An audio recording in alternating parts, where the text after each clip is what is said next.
Palalambutin lang natin to ng 15 minutes or depende sa level ng package ng ng pasta na to. Ito.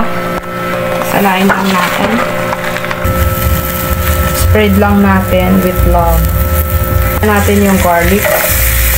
Itong pala lulutuin ngayon, pasta white with tuna in can. Saute lang natin to. Add na natin yung tomato or kamatis. Mga 6 na piraso to. So, pagka natapos na ito guys, yung parang talagang naalis na yung pinakabalat niya. Tuna, 2, malaki. Tuna in can tayo guys. 2 yung piraso. Natin yung sabaw ng tuna. Then, simmer lang natin. Salt, 1/2 teaspoon. Paminta, mga 1 teaspoon din. Lagyan na natin yung all pork lang natin to. Suning. Cup ibap milk or any kind of milk. Nating pasta. Set lang natin siya dito.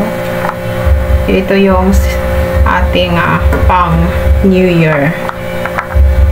Lagay lang natin siya. So, ilagay lang natin dito kasi hindi natin dito. Wow. Pasta. Wow. So, guys.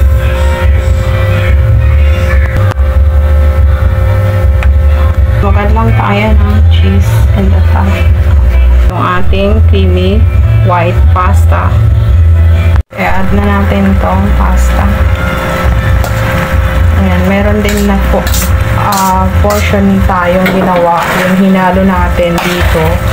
Then, yung isa naman, yung saka lang natin hinalo kapag isinerve na natin.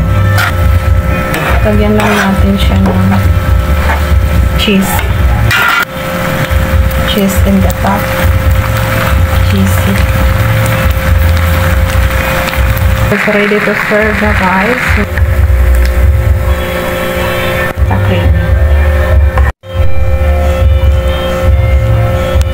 Creamy tomato white pasta. White pasta.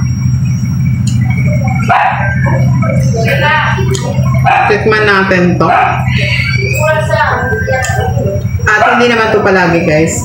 Ngayon ay tikiyang. Let's eat.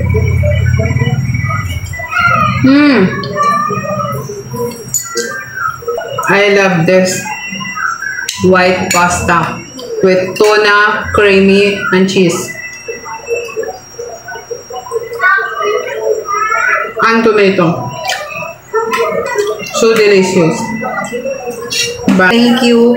And please follow my Facebook page also guys. Please subscribe to my YouTube channel. And if you buy something, please click the yellow basket in my TikTok shop. Thank you everyone. Bye.